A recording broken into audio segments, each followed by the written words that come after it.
Hello students, welcome to my channel. இப்போ என்ன பார்க்குறோன்னா 12th accountancyல chapter 7ல calls in advance பற்றி பார்க்குறோம். calls in advance அப்படின்னா என்னென்னா நம்ம ஏற்கனவே வந்து அமௌண்ட் எவ்வளோ ஒரு அப்ளிகேஷன் மணியோ அலாட்மெண்ட் மணிலாம் வந்து இஷ்யூ பண்ணியிருப்போம் இவ்வளோ அமௌண்ட்டுன்னு சொல்லிட்டு. இப்போ எக்ஸஸாக வந்து ஒரு ஷேர் ஹோல்டர் வந்து முன்னாடியே பே பண்ணிட்டாங்க அப்படின்னா அதுதான் வந்து கால்ஸ் இன் அட்வான்ஸ் அப்படின்னு சொல்லுவோம். ஓகேவா? அப்ளிகேஷன் மணியோ அலாட்மெண்ட் மணியோ எக்ஸஸாக இப்போ 4 rupees அப்ளிகேஷன் மணினா அவங்க 6 rupees பே பண்ணிடுறது, அதாவது அட்வான்ஸாக பே பண்ணிடுறது. அதுதான் வந்து என்ன சொல்லுவோம், கால்ஸ் இன் அட்வான்ஸ் அப்படின்னு சொல்லுவோம். இப்போ சம் போட உங்களுக்கு புரியும் அது போடும்போது. இந்த கால்ஸ் இன் அட்வான்ஸில் வந்து என்ன சொல்லியிருக்காங்க, form part of the company share capital. இதுக்கு வந்து டிவிடெண்ட் வந்து எதுவும் பே பண்ண மாட்டாங்க கால்ஸ் இன் அட்வான்ஸ்க்கு. ஓகேவா? இது வந்து எங்கே வரும், லயபிலிட்டி சைடு வரும் கால்ஸ் இன் அட்வான்ஸ் அப்படின்னு சொல்லியிருக்காங்க. நெக்ஸ்ட்டு ஆஸ் பர் செக்ஷன் 15ல் என்ன சொல்லியிருக்காங்கன்னா, இந்தியன் கம்பெனிஸ் ஆக்டில் அதில் வந்து ஆர்டிகல்ஸ் ஆஃப் அசோசியேஷன் ஒன்று க்ரியேட் பண்ணுவாங்க. அதில் வந்து அவங்க வந்து மென்ஷன் பண்ணியிருக்கணும் கால்ஸ் இன் அட்வான்ஸ் வந்து நாங்கள் வந்து கால்ஸ் இன் அட்வான்ஸ் வந்து இருந்தால் நாங்கள் வந்து இதுக்குள்ள இன்ட்ரெஸ்ட்டு வந்து பே பண்ணிக்கிறோம் அப்படின்னு சொல்லிட்டு அவங்க வந்து அதில் மென்ஷன் பண்ணியிருந்தால் மட்டும்தான் இதுக்கான என்ட்ரியை வந்து ஜேர்னல் என்ட்ரி வந்து போட முடியும். நெக்ஸ்ட்டு பாருங்கள், இப்போ கால்ஸ் இன் அட்வான்ஸ் வந்துருந்துச்சு அப்படின்னா ஷேர் ஹோல்டர் வந்து முன்னாடியே பே பண்ணிட்டாங்க. For money received in advance on allotment and call. இதில் வந்து முன்னாடியே பே பண்ணிட்டாங்க அப்படின்னா அதுக்கு என்ன என்ட்ரி போடுவோம்னா, bank account data to calls in advance அப்படின்னு தனியாக ஒரு ஜேர்னல் என்ட்ரி ஓப்பன் பண்ணுவோம். நெக்ஸ்ட் என்ட்ரி அதுக்கு என்ன பண்ணுவோம்னா, அதை வந்து அட்ஜஸ்ட் பண்ணுவோம். எதுலனா கால் அமௌண்ட்டில் அட்ஜஸ்ட் பண்ணுவோம். அதுக்கான என்ட்ரி வந்து call in advance account data to share call. ஓகேவா? கால்ஸ் இன் அட்வான்ஸ் வந்துச்சுன்னா இந்த 2 ஜேர்னல் என்ட்ரியும் ஞாபகம் வச்சுங்க. ஓகேவா? சம் போடும்போது உங்களுக்கு புரியும். Next illustration 6. Aruna Mills Limited with a registered capital of 5 lakh in equity share of ₹10 each. 5 lakh ஷேரை வந்து ரிஜிஸ்டர் பண்ணியிருக்காங்க. ஆனால் இஷ்யூ பண்ணது வந்து எவ்வளோனா 20,000 ஷேரை வந்து இஷ்யூ பண்ணுறாங்க. அப்போ ₹4 பெர் ஷேர் ஆன் அப்ளிகேஷனுக்கு ₹4, ₹4 பெர் ஷேர் ஆன் அலாட்மெண்ட்டுக்கு ₹4, ஃபஸ்ட் அண்ட் ஃபைனல் கால்க்கு ₹2 அலாட் பண்ணுறாங்க. Next issue was duly subscribe. Issue பண்ணது சப்ஸ்கிரைப் ஆகிடுச்சு எல்லா ஷேரும். All the money payable was duly received. எல்லா மணியும் அமௌண்ட்டும் வந்து அவங்க ரிசீவ் பண்ணிட்டாங்க. பட் அண்ட் அலாட்மெண்ட்டில் ஒன் ஷேர் ஹோல்டர் என்ன பண்ணிட்டாங்க, paid the entire balance on his holding share of 300 share. 300 ஷேரை வந்து அவர் என்ன பண்ணிட்டார், முன்னாடியே வந்து அவர் பே பண்ணி ஹோல்ட் பண்ணி வச்சுருக்காரு. இப்போது அப்ளிகேஷன் மணி வந்து ₹4 அவங்க சொல்லியிருக்காங்க. இப்போ அலாட்மெண்ட் மணி வந்து 4, ஆனால் ஒரு ஷேர் ஹோல்டர் மட்டும் என்ன பண்ணிட்டாரு, ₹6. இப்போ 10ல் வந்து 4 பைசா பேலன்ஸ் எவ்வளோ இருக்கும், 6 இருக்கும். அப்போ ₹6 வந்து அவர் முன்னாடியே ஹோல்ட் பண்ணி வச்சுட்டார். இப்போ அதுக்கான ஜேர்னல் என்ட்ரிஸ் தான் போட போகிறோம்.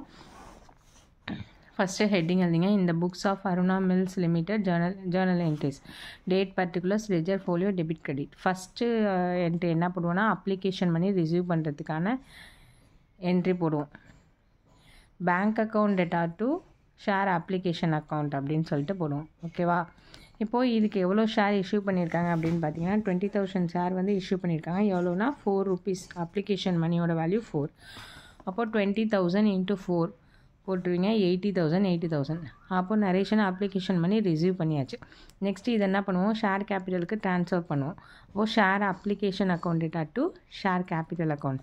எவ்வளோ அமௌண்ட் வந்து அவங்க ட்ரான்ஸ்ஃபர் பண்ணணும் அப்படின்னா 80,000. இப்போ 80,000 நரேஷன் அப்ளிகேஷன் பண்ணி ட்ரான்ஸ்ஃபர் டு ஷேர் கேபிட்டல். ஓகேவா? இப்போது இது புரியுதா? இது வந்து அப்ளிகேஷன் மணி ரிசீவ் பண்ணதுக்கும் நெக்ஸ்ட்டு அதை ஷேர் கேபிட்டலுக்கு ட்ரான்ஸ்ஃபர் பண்ணதுக்கும் உள்ள என்ட்ரி போட்டாச்சு. நெக்ஸ்ட் என்ன பண்ணுவோம், அலாட்மெண்ட்டில் ஃபஸ்ட்டு என்ன பண்ணுவோம், கால்ஃபர் பண்ணுவோம். எவ்வளோ ருபீஸ்க்கு கால்ஃபர் பண்ணுறோம், அவங்க எவ்வளோ ருபீஸ் சொல்லியிருக்காங்க, ₹4 சொல்லியிருக்காங்க அலாட்மெண்ட்டுக்கு. அப்போ 20,000 × ஷேரை வந்து ₹4 வந்து நாங்கள் கால்ஃபர் பண்ணுறோம் அப்படின்னு சொல்லிட்டு அவங்களுக்கு சொல்கிறோம். Share allotment account data to share capital. இது வந்து டியூ, அலாட்மெண்ட் டியூ, அதாவது கால்ஃபர் பண்ணுற அமௌண்ட்டு. அப்போ 20,000 × 4 எவ்வளவு, 80,000 போட்டுருங்க. நெக்ஸ்ட் என்ன பண்ணுவோம், இதை வந்து ட்ரான்ஸ்ஃபர் பண்ணுவோம். அமௌண்ட் வரும்ல, கால்ஃபர் பண்ணியாச்சு, அலாட்மெண்ட் அமௌண்ட் வந்து அவங்களுக்கு வரும்ல, அதை வந்து என்ன பண்ணுவோம், ரிசீவ் பண்ணுவோம். இப்போது இதுக்கான என்ட்ரி எப்போதுமே என்ன போடுவோம், bank account data to share allotment அப்படின்னு போடுவோம். ஆனால் இந்த அலாட்மெண்ட்டில் அவர் என்ன பண்ணிட்டாங்க அப்படின்னா 20,000 ஷேரை வந்து ₹4 வந்து அலாட்மெண்ட் அமௌண்ட்டு ரிசீவ் பண்ணிட்டாங்க.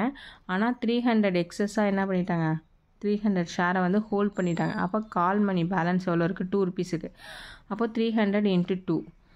ஓகேவா? அந்த ₹6 4 + 2 எல்லாத்தையுமே வந்து அவங்க பே பண்ணிட்டாங்க. பேலன்ஸ் உள்ளது. அப்போ என்ன போடுவீங்க, எப்போதும் உள்ள entry bank account data to share allotment போட்டுக்குவோம். இப்போ கால்ஸ் இன் அட்வான்ஸ் வந்து அதிகமாக இருக்குது. அப்போ அதுக்கான ஜேர்னல் என்ட்ரி என்ன பண்ணுவோம், bank account data to calls in advance அதுதான் இங்கே போட்டிருக்கோம். Bank account data to calls in advance. இப்போது ஷேர் அலாட்மெண்ட்டுக்கு என்ன பண்ணுவோம், 20,000 ஷேரு இன்ட்டு 4. இது வந்து நம்ம ரிசீவ் பண்ணிட்டோம் 80,000. எக்ஸ்ட்ராவாக நம்ம என்ன பண்ணியிருக்கோம், அந்த 300 ஷேருக்கு வந்து இந்த எக்ஸ்ட்ராவாக கால் அமௌண்ட் இருக்குல்ல ₹2 அதையும் வந்து ஒரு ஷேர் ஹோல்டர் வந்து பே பண்ணிட்டார். அப்போது 300 × 2 போட்டிங்கன்னா 600. இது ரெண்டத்தையும் ஆட் பண்ணி தான் நம்ம பேங்க்கில் வந்து ரிசீவ் பண்ணியிருக்கோம். 80,600 அமௌண்ட் வந்து நம்ம பேங்க்கில் ரிசீவ் பண்ணியிருக்கோம். ஓகேவா, இந்த என்ட்ரி வந்து கேர்ஃபுல்லாக போடுங்க. நெக்ஸ்ட்டு வந்து இப்போ வந்து அலாட்மெண்ட்டுக்குள்ளே என்ட்ரி போட்டாச்சு. இப்போ ஃபஸ்ட் அண்ட் ஃபைனல் காலுக்கு கால் ஃபார் பண்ண போகிறோம். அப்போ அதுக்கான என்ட்ரி வந்து share first and final call account data to share capital account. First and final call money due. ஓகேவா, இப்போ எவ்வளோ வந்து பண்ண சொல்லியிருக்காங்கன்னா 20,000 ஷேர் இஷ்யூ பண்ணியிருக்காங்க. ₹2 வந்து first and final call amount. அப்போது 20,000 × 2 போட்டிங்கன்னா 40,000 வந்துடும். இப்போது பேங்க்கில் எவ்வளோ நம்ம ரிசீவ் பண்ணியிருப்போம் அப்படின்னு பார்த்தீங்கன்னா, கால்ஸ் இன் அட்வான்ஸ் ஏற்கனவே வந்திருக்கா. இப்போ கால்ஸில் வந்து அட்ஜஸ்ட் பண்ணி சொல்லியிருக்காங்க. என்ன வந்து என்ட்ரி போட்டுனா calls in advance account data to share call account.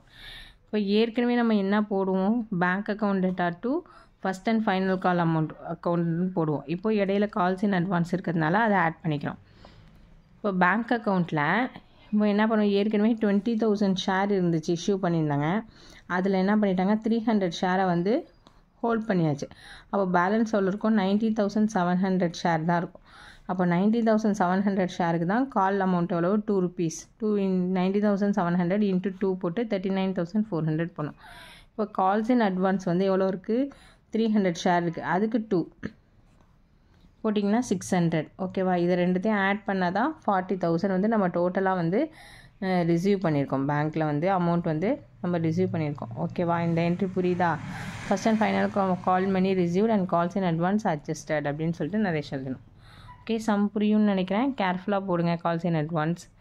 புரியலைன்னா comment செக்ஷனில் கமெண்ட் பண்ணுங்கள். தேங்க்ஸ் ஃபார் வாட்சிங்.